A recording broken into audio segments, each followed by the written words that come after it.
All right, we are live for the 128th episode of the Let's Go podcast, and we're back as we kick off the fourth season of our HSL Men's Basketball League. We were here last week with the power rankings.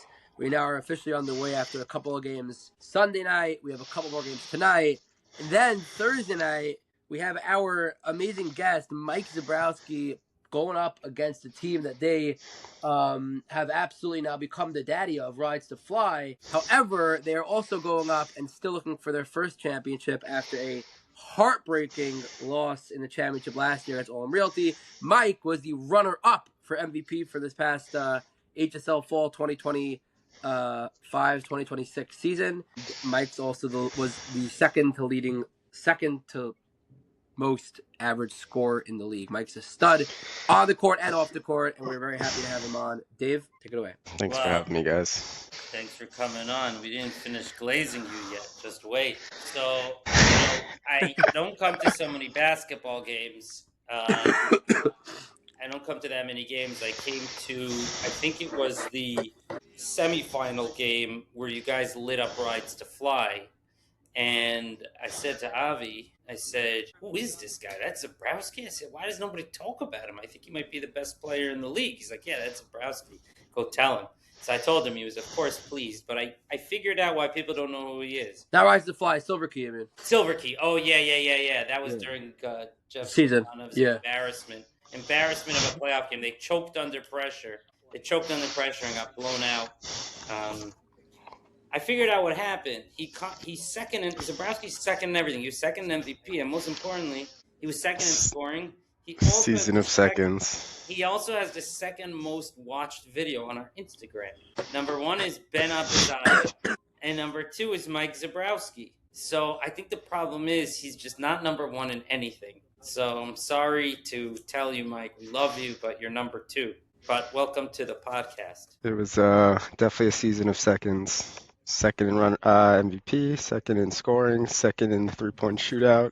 Oh, right. And second in the league. So we're trying to get over the hump. And there's a route so let's get right into it. How do you plan to get over the hump this season? I think doing more of the same. I think the formula kind of worked up until it didn't. Olam came in with a good game plan. They, doubled me every time they could.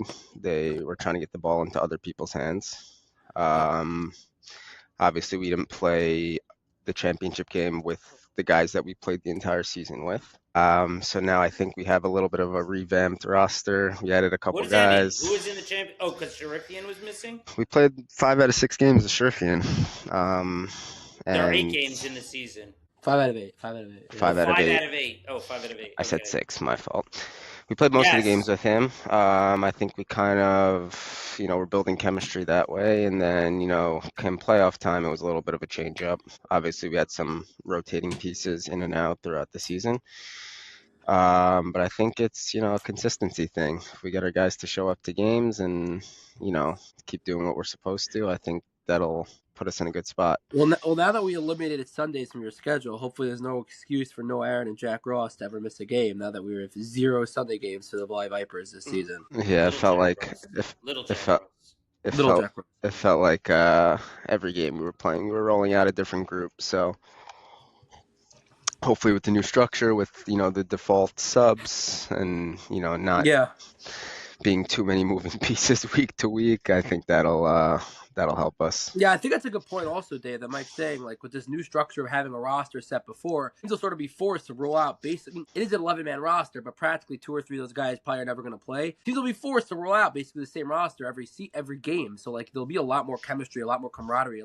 The games will be a lot more functional. Teams will actually be able to play together at come week 6, week 5, week 7. As opposed to throwing out 4 new guys every single week and having 3 guys in 4, then 4, then 3. It's like, I feel like it's much more, it's much better for the league to have that, where all the teams have chemistry going into the playoffs. We also added a new sub, Mr. Matt Rosenberg, who you guys know from the softball league. Matt's a good friend of mine. We go way back. We have Shalom, I think, on our team, but I was told he's on another Yeah, I was team. gonna ask about Shalom. Shalom's on 2 rosters. He's Who's on Right. one. Shalom is who I coach the North Shore basketball team with. Shalom played 1 game last season HSL. He actually played very, very well. Oh, you've mentioned him, Avi. So he's on 2 rosters. He's on Dylan's roster, on Mike's roster, on Vlai. He's also on MS Motors, which is Ben Apazaz's roster. I think he has a relationship with both those teams, so like we gotta figure that out. So Ben Abizadeh is the other assistant coach for North Shore, if you guys didn't know that. What did you just call him? Abizadeh? Abizadeh? We've been calling him Abizadeh. You think we've been botching his name every single time? I could be botching it. Oh, It's you know, it's one of those names that has a couple different pronunciations. Yeah. But Ben, myself, and Shalom are the three-man trio that coach North Shore. So I think Ben had asked him, I had asked him. I think he said yes to both of us, not knowing that we were on different teams. So I guess it'll be ultimately up to you guys how you guys want to handle that. Yeah, I really gotta figure that out today because Ben has a game tonight. So we really have to figure it out before these games start happening. I don't want Shalom showing up and then Dylan Calvin in my ear tomorrow. Like, what happened? I thought he was gonna be on my roster. Now unless you want to make an exception where you could sub for 2 teams, that's gonna be up to you guys. Yeah, I don't think the rules committee's gonna let that one slide. Just the immediate thing would be that it would disqualify them from the playoffs. Right. If that also. One team, but there's there's a competitive problem with that because if they show up, if they're playing it, it's interesting. If they're this is supposed to avoid ringers, right? And this guy's the definition of a ringer, from what I understand. He's a really good player, right? I wouldn't put him in like the ringer category, but like he's good. He's a good player. He's very good. He's a little bit older, so it's he doesn't have the fresh young legs of some of the guys in the league. But how old are you, Mike? I am 30 in March, going on 30. I'm the old guy on our team. By the way, they refer to me as Grandpa in the group chat. I get to Noah saying that. It's a very Noah kind of line. It's a Jack Ross line. That's a little Jack. 30. Oh, let's hear the old one in the group. That's pretty funny. And Jack and Noah are like 26 and 25 or 27. It's funny. 26. Dylan is actually older than me. Right. Noah and Jack, I think, are 26, 7, 8 in that range. Sharifian's a little bit younger than that. I think he's also like 25, 26. Harrison Feldman is my age. Is Harrison on the roster this season? That's a good question. I think Harrison's off the roster. Harrison was actually going to potentially bring a team last second. Didn't end up working out. I still don't bring one next year. But from what I understand, I don't think he's on the roster. I can check. But do you guys mind reading off our roster? What do you guys have in front of you? What do you see? It's actually funny. I may not have your roster. I mean, I do. Dylan sent me because Dylan made I have the preliminary. Dylan made the stat sheets, so I sent him the Excel spreadsheet of all the rosters, and he just added in his own roster himself. But I think Dylan sent me. He sent me something also. Noah Aaron, Jack Ross, Daniel Ibrahimi, Mike Zborowski, Moshe Khalili, Dylan Kaufman, Uriel Alone, Matthew Rosenberg, Daniel Sherifian, and Shalom Babayev, which is the question mark. So yeah, it doesn't look like there's any Harrison Feldman. It looks like Harrison's not on the roster. It's a fantastic roster. It's still, in my opinion, the best team in the league. I still hold by that, even with Olam Realty winning the championship last year again. I still think they overall have more talent, and they're better, well-rounded, and more consistent. But who am I to talk until Olam / now Nava's Wigs doesn't win a championship? They've all we've done is try to change the storyline and try to say how Nava's Wigs or Olam Realty of old is not going to do it, and they keep on winning championships. So until they don't win a championship, I can't really talk much about other teams being better than them. But just from a roster perspective, we gotta knock them off the throne. They listen. Those guys also have play together a lot. They play together from what all I the time. Understand. And that's important. They actually, I don't know how many of the guys play, but a friend of mine is in the league in Queens. It's one of the Bukharian leagues. Ami? And I think Ami. Is that These guys play in that new gym that they just built? I Oh, I believe. don't know about that. I don't know the specifics, but I know They Ella play in another. joined the Elad plays league. in this They play league. in Yeah, Ozone. It's called Ozone Park. They play in, but I don't Elad think plays it's in in Ozone. Elad individually joined the Army League. They begged him because they needed some talent in the league. Okay, so So then Elad joined the league. I think we're talking about the same league. So Yeah, but these Ella guys, joined and is yeah, but taking the league by storm over there. Mm-hmm. yes, they haven't lost a game. They haven't lost a game Mm-hmm. yet. Although I did see an Elad, I love you. I watch all of Elad's games because I love watching Elad play on Abi's YouTube channel. And they ended up winning the game, so all is well that ends well. But Elad had he got fouled in a 3-point shot in his last game. I think it was last night or 2 nights ago, tied with like a second left or .8, and he missed all three free throws. I'm like, Elad, dude, what's going on, buddy? That's not you. And they ended up pulling it out in overtime. But a lot of these guys, they all play in Ozone Park. It's another league also in the Queens area. So they've been playing together for years, and their chemistry is unbelievable. And this guy, Matt, what's his name? Matt, also fantastic player who just joined as a regular last season for the first time. Until they lose, they're the number one, the team to beat. Like Rightfully so. Rightfully so. So hopefully with some of the team changes and more consistency, I think we can dethrone them. That's the hope. That's the hope. And what do you think could have gone? Like me and Avi were talking about the championship in the last podcast, and it could have gone either way, right? Questionable call at the end. We won't get into that, but the steal that should have been a foul. The block that wasn't called a foul. I did get confirmation after the game from all three referees that it probably should have been called. Wait, is that the Lior play? Yeah. Yeah. Okay. Listen, it comes down to a couple plays and these type. Who was the ref on that call? I don't know his name.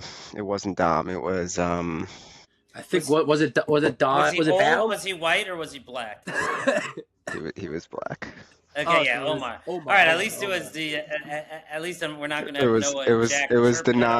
It was the non-regular ref. I think just because he's black doesn't mean you should call him non-regular, Mike. That was the first game. That was the first game of mine he did all season. Yeah, Omar did. He did a couple games during the regular season, and then he did that one. He's actually going to be in the rotation. I'm saying, me personally, that was the first time I had seen him ref a game. So we're having a much larger rotation this season to avoid repetition and try to change things up. We have, I think, 5 or 6 refs in the rotation. I know. Dom would have gave me that call. Oh yeah. I'd like to hope so. Let's start at the beginning, Mike. So you're a real hooper, which is, I got that word from Ben Roberts, hooper. You're a hooper because you also coach basketball, which is cool. We don't have so much of that in our league. So let's start at the beginning. You're 30 years old. You're from Great Neck, right? I met your dad, Ziggy. Grew up in Great Neck. You went to North Shore for elementary? I went to North Shore K through 12 or pre-K through 12. North Shore boy. Grew up in Great Neck, stayed local. Played basketball as long as I can remember, even before middle school. Did you play Little League baseball? I did. You were in JCBL? Did you go to Queens for games? I don't know what it was called at the time or what it is called now, but yeah, we had games at Cunningham Park and we've recently taken over that league last year, so we're taken over. So we're running that. Your president Donald Trump the other day indicated that he played Little League at Cunningham Park, so you're in good company. Yeah, he's a local. He's from Jamaica Estates. Yeah. The people in Great Neck make him seem poor by comparison, from what I understand. Oh no, you got some wealthy guys over there, that's for sure. The Persians. The Israelis, the Bukharians, the Queens people, the Queens Israelis. That's like a different sect. There's the Queens Israelis and the Great Neck Israelis. Yeah, what's the difference between the Queens Israelis and the Great Neck Israelis? Not much, but I think a lot of them came from Queens, the Great Neck ones at least. A lot of them started out in Jamaica Estates and migrated to Great Neck. So now Great Neck has been infiltrated a little bit. In my specific area where I live, there are a lot of Israelis. And so go back. So you were playing basketball from as long as you can remember. Played even before, North Shore had a team. We played in Island Garden, if you guys are familiar with that. Yeah. That was, 3rd, 4th, 5th, and then played really through the school. up until graduating high school. How'd your team do in high school? In high school, we were very good. We only won one of the years. We won my senior year. We had a perfect season. We won 14-0. Whoa! Wow! Um, Perfect couple, season. couple, So you couple. came in. So you've come in first before. You've come in first in your life. It Not has always happened. second. It has It has happened. happened. That one time, it has happened. A couple other seasons we were good enough to win. Ran into some unfortunate circumstances. My JV 10th grade year, we were the best team in the league. In the semifinals, we had a little friendly fire. A big man on our team elbowed another guy on our team in the nose, broke his nose. At the time, we were up 10 in the third quarter. Went on to lose the game by 1. The team that was waiting in the finals, they had played their game already, so we knew we would play after if we had won. We beat them by 40 that season. Wow. So Who'd you lose to in the seventh? we lost to SAR. They had a very good team. They had a kid named Sammy Marcus who was 6'6", Sam Hyman, Dan Oppenheimer, Daniel Jonas. They were a good team. But we were, I would say, better. But once our best player went down, it was kind of a snowball effect Who was from that? there. Who was that best player? Josh Cohen was his name. He kind of fell out of the basketball world a little bit. He had some back problems post high school and gave it up. But we also had Cody Cohen, who you may know, great neck guy. He's very good. Avery Lubin is an Ashkenaz guy who you may have run into. He's also not living in Great Neck anymore, so I don't know if you guys would know him. But we were deep. We were a good team. We had, chemistry from pretty much 6th grade and all the way up. We, kind of had the same group. I feel like the North Shore guys stay, in North Shore for the most part. Now there's a migration of Great Neck people going to Hafter because North Shore has become very Persian. It always was, but, when I was in high school, it was like 50-50. Now it's like 90-10. So for the Ashkenaz that want to send their kids to, a private school, they're usually looking at Hafter or DRS as another option. But yeah, that was... That's probably why Eitan Walls goes to Hafter. I know he's... Yeah. Eitan, I know for a long time. Eitan coached the little league team of the grade a year younger than me. So you never had him. He's so no. So I didn't have him, but I think the way the league is set up, it's like 2nd and 3rd are in the same league, 4th and 5th are in the same league, 6th and 7th. 5th and 6th, 7th and 8th. I might be off by a year, but we played them. Missed him by a year, basically. No, but we played them, but he was never our coach. So when we were the older, correct. When we were the older of the ages, we would play against his team. Have you gotten any food from Biggie's Meats? I have. That jerky's famous. Oh yeah, is it? Well, Mike, if you win, all you got to do is win not even player of the week, player of the game on Thursday night, and you will receive an automatic small sample size of Biggie Meats of your choice flavor. And if you repost our social media post, you also get into a raffle for a whole lot of stuff, right? What is it? A rack of ribs and what else? $250. It's $250. $250. So spending at your leisure. So a lot of Biggie's Meats on the line for this season. You guys are moving on up, huh? That's true. So if you win Player of the Week, that means you probably end up winning Player of the Game, Dave. Now that I think about it, whoever wins Player of the Week, they get a Twillery Polo, they get Biggie Meats jerky, and they get potentially into a raffle for $250 of Biggie Meats. So we're really, spoiling the players. That reminds me, Zborowski got 40 in a game last season. There were no highlights. By the way, that was a season of something that came in first. I don't think I was passed on that. No, yeah, you had the most points in a game. Well, there were no highlights. There were no highlights of the game. There was the highlight of the one shot that got him the record. Oh yeah, and also Noah Aaron got Player of the Week. Yeah, that was a tough one. It was a tough one because they won by like 35 points, 40 points, a total blowout. So really, even to begin with, it was like I think we had two guys that had triple doubles in that game. Yeah, Jack Ross and Noah Aaron had triple doubles, and you had a 40-point game. So you had to pick one person. I think I need to do more of the other stuff. Is what I'm hearing. Oh, Oh, by the way, Well, Zborowski, when you fall to the floor, it sounds like your guts splatter on the floor. I don't know what it is about You're when you referring to fall. one specific play. I know exactly It's which one just it that is. the one where Dima, was it That Dima? guy on what is it, Rides to Fly? He Silver No, Key has a Silver probably. Key. or Silver Key has a vendetta out for me every time we play. Oh, he Before does? before tip off, he's already chirping at me. Yeah, that's Dima. You specifically, or he goes after everybody? So I've been told that it's not just me, but it seems like he turns it up a notch when he plays me. What do you think it is? I don't know, maybe every time I play them, we beat them. That would piss me off Well, also. I don't think he's coming back to the league. I think you I scared think It's he's him a off. backup. I it's think he's a funny because backup this I'm year. not Yeah. I'm not one to chirp. It almost like it lights a fire in me when Yeah, I it does actually happen. remember. I remember that game. I remember that I game. We think started talking, and you started hitting every shot. I think I had, somewhere in the 30s in that game. So That semifinal game also was just You such know, it's a. something I'm learning about basketball, which, I'm not really a basketball guy. The how much of the I don't know, this whole like trash talk chirping thing, it's like part of it, but some people don't do it, but if you do it, it's okay. Whereas in like softball, there's like no chirping, period. Like if you chirp, you're like a it little weak. depends. It depends who you're playing with. If I'll tell you yeah. guys a side note because I know Glenn plays in one of your leagues. Yes, Glenn, I Glenn was will, gonna get to Mr. Zuckerman. Glenn will probably be listening to this in Esquire. some capacity. Oh, he's for sure gonna listen. So Glenn, Glenn and Glenn's in every one of our podcasts. Glenn's obsessed with everything HSL.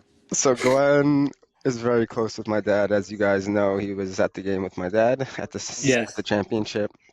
They play in a, I guess, summer-ish league. It's goes from like, April, May time, post Passover till pretty much the end of the summer. So it's generally an older league. I'd say most of the guys are in their 40s and 50s, but what these teams are doing are bringing their sons and bringing, young ringers, as you guys like to say. So playing on a softball team with Glenn, you see this chirping side of things that does exist in softball. Ah, So it is there. It's just I think who you're dealing with. got it. Yeah. Well, Glenn actually I told me think to it's just ask more you. like more socially acceptable to chirp in basketball. I guess is what I see. Of course, there's chirping in softball. Also, people It's chirp also on the because bench, like you're chirp on the physically pitcher. closer together. It's hard to like if you're in the batter's box, you're gonna chirp someone that's playing the outfield. Like Right, right. it's kind of logistically difficult. Right, that's a good point. That's a very good point. But Uh, I'm not one for trash talk. But it's very case by case, I guess, when it's happening on the other side. so after high school, did you go to Israel? What do you do? No, I went straight to Maryland. I Hmm. got straight into the business school there. If I Hmm. wasn't going to go straight, I wasn't going to get that offer. It kind of would have like went away if I took a gap year.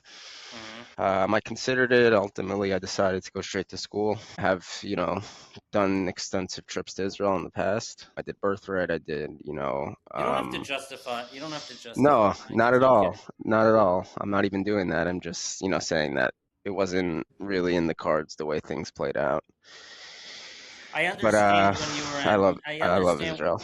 you love Israel. I understand when you were at Maryland, you had some kind of situation when you were on the scrimmage team, and you scrimmaged against the girls' basketball team over there. I did. I'm trying to figure out how you came by that information. Oh, I've got my sources. I've You got do my your sources. homework, huh? It just sells a community, It I, is. and in a I did. community, people gossip.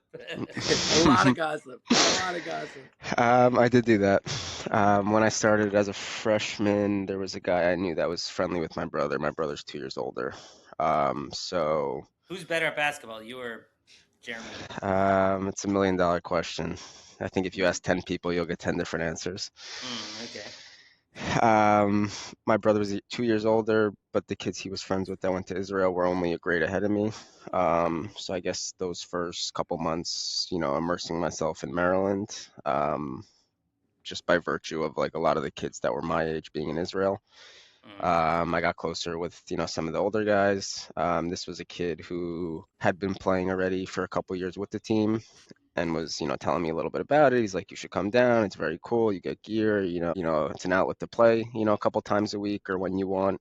The girls, they practice probably 5 times a week, 6 times a week. So it's kind of working around your own schedule to, let them know when you're available. And one thing led to the other. I showed up a couple times. It became, a consistent thing. And it was, like I said, just an outlet to get some good runs in.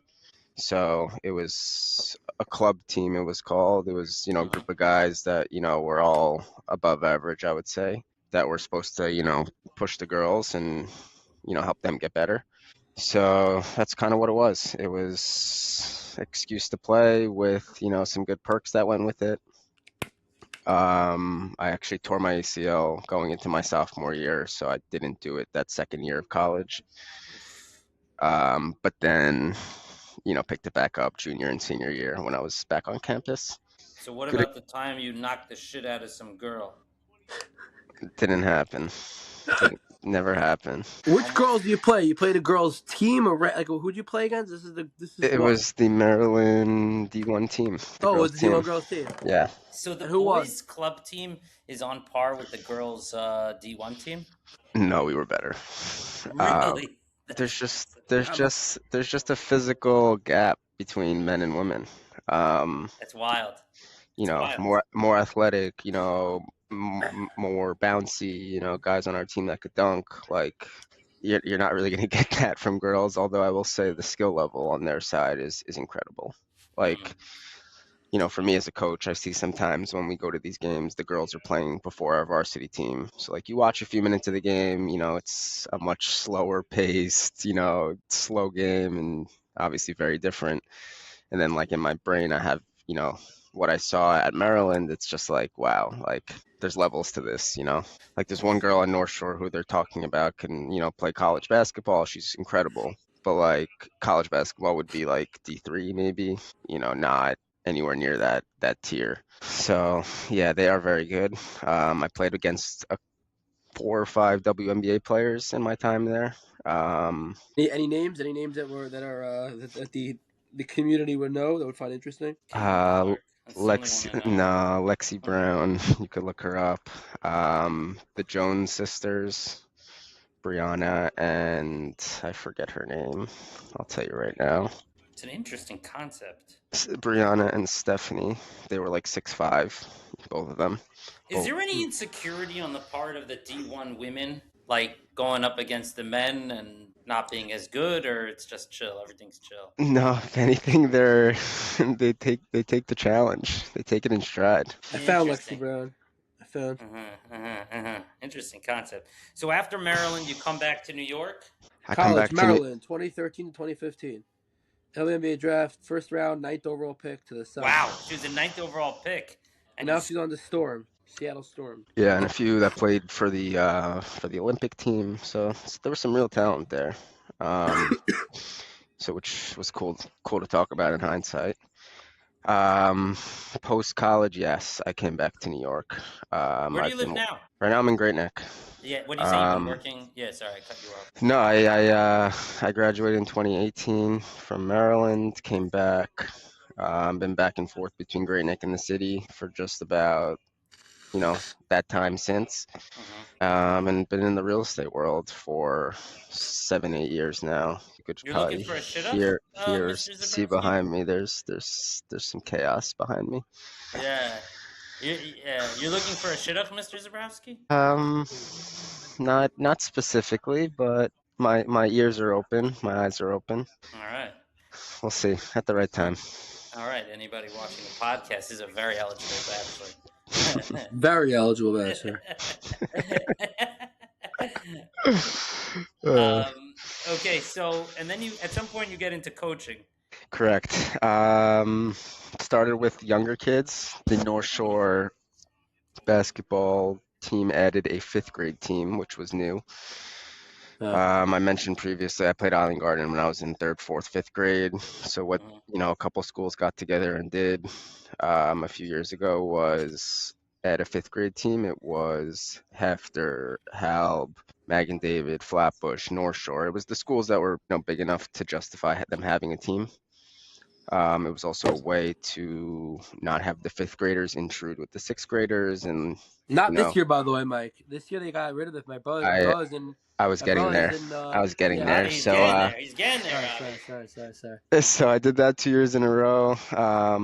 I ultimately wanted to move up, like have some sort of structure where I moved up with the boys as they got older, because when you coach these kids for 6, 7, 8 months, you don't want to like almost reset with a new group. It's mentally draining. Uh, they had replaced the sixth grade coach from the previous year with a new guy they brought in, so that didn't really work out that way, and they weren't going to do a fifth grade team again, so that really wasn't in the cards. And Sharifian's brother, the one that we played with, was North Shore's assistant last year.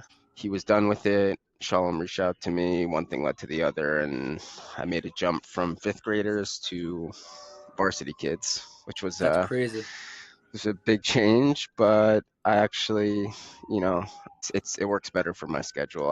I work in the city. I'm coming back to Great Neck usually late at night. For the younger kids, they were practicing earlier in the night. They were practicing at 5, 5:30, 6 o'clock. So for me to leave the office, rush back to Great Neck, get to practice, take the bus with them to games, it was a lot.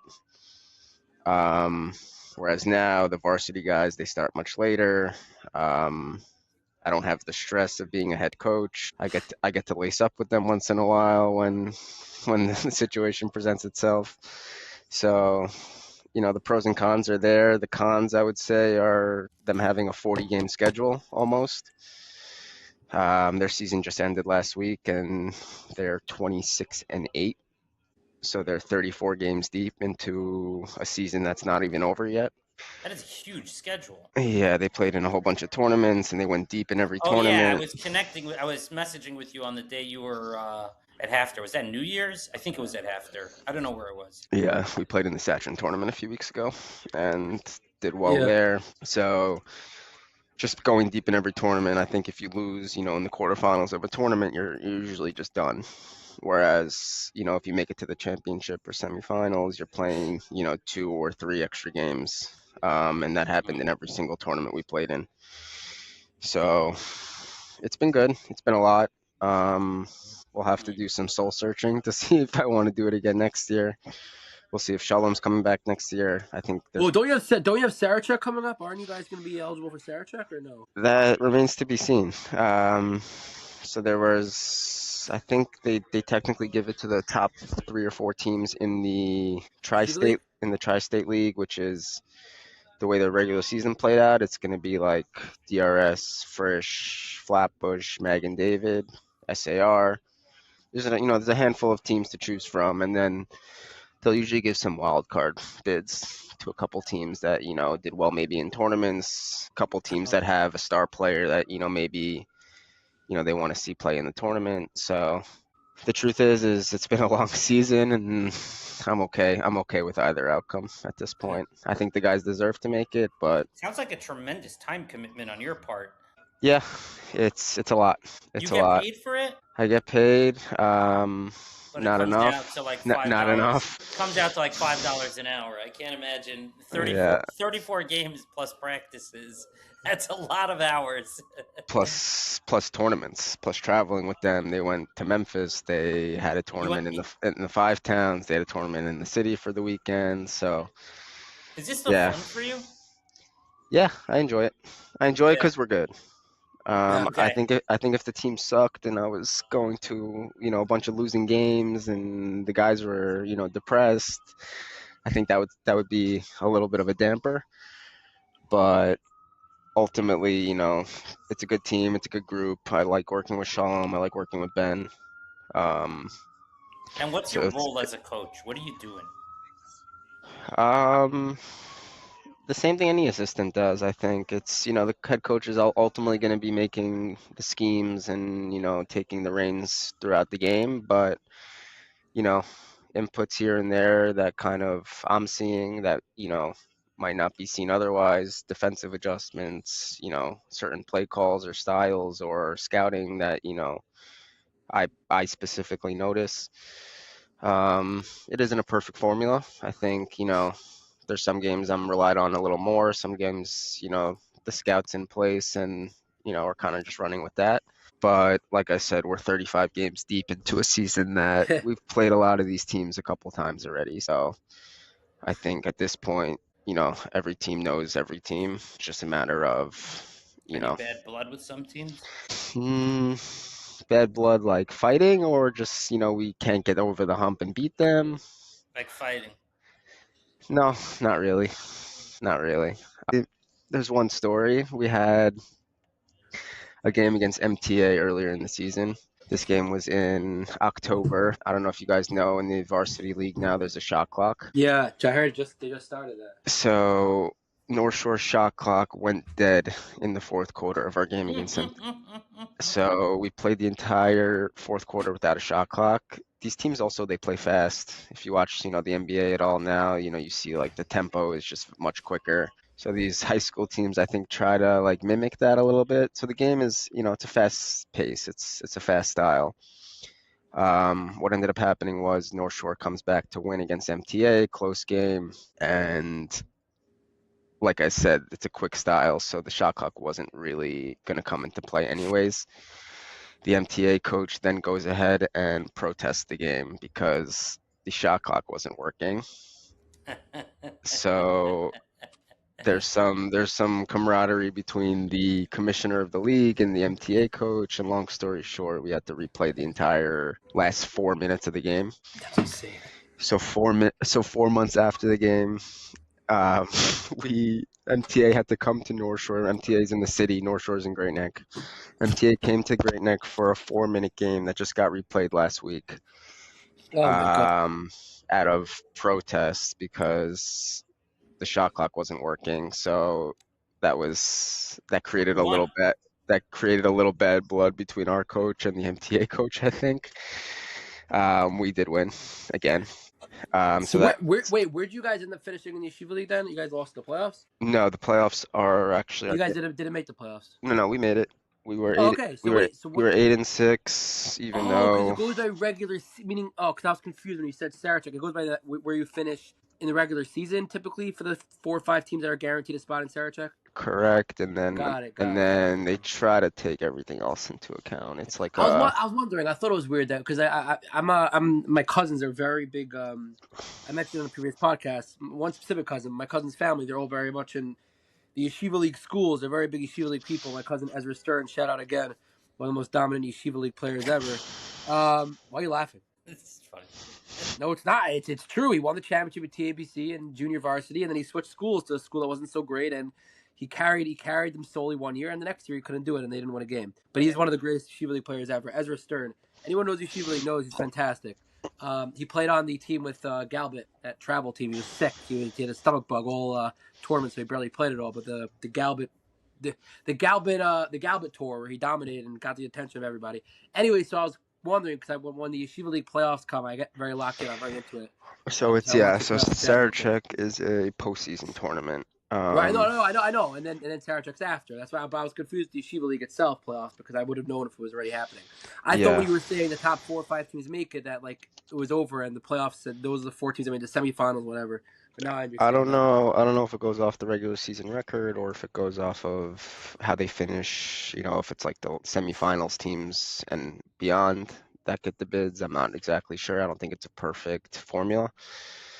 But our playoff run starts on Sunday. We have a home game against Hafter, so we'll see how that goes.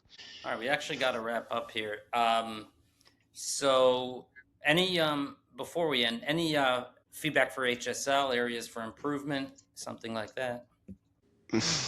Honestly, you guys are this slow and steady expansion has been good. Well, it's not so slow and steady anymore, Mike. We didn't expect 24 teams for the season. Has Mike played all 4 seasons? Mike was a sub, like very periodically. How do you I know was a Dylan? sub earlier on. Dylan, I met through, I think the first season you guys did HSL, it was in a different gym, correct? Yeah, it was in Yeah. Common Point. It was in Common Point. So I subbed in that gym a couple times. I think I played very well in those games, and Dylan was like, "Yo, do you want to join?" So Dylan's team was complete garbage that first season. So I think Dylan was the very first that. diligent in recruiting me. I am local to Hartora, so it's pretty easy commute to get there. And you know, the team has slowly but steadily gotten better. So it's fun playing with a good group. And I think the name of the game now is getting to the finish line now. So who are you That is the taking? name of the game. Little Jack Ross or Noah Aaron as your number one pick if you're building a team? You're putting me in a tough spot right now. I'm gonna plead the fifth. I'm gonna take Dylan. He's a Take great, Dylan. he's a great GM, that's for sure. Take Dylan to put a team together. That's my pick. All right, thanks so much for coming on, Mike. We really appreciate Mike, it. we'll see you Thursday. You'll be there. Yeah, that's tomorrow, isn't it? All right. Yeah, it is. It is tomorrow. Wow, week's going fast. Like the third time I messed up today with how far we're into the week already. Wow. Yep. Wow. I'll see you guys tomorrow. I Thanks appreciate for coming it. out, Mike. We appreciate you. Thanks. See you tomorrow. Pleasure. Bye. Thanks, guys.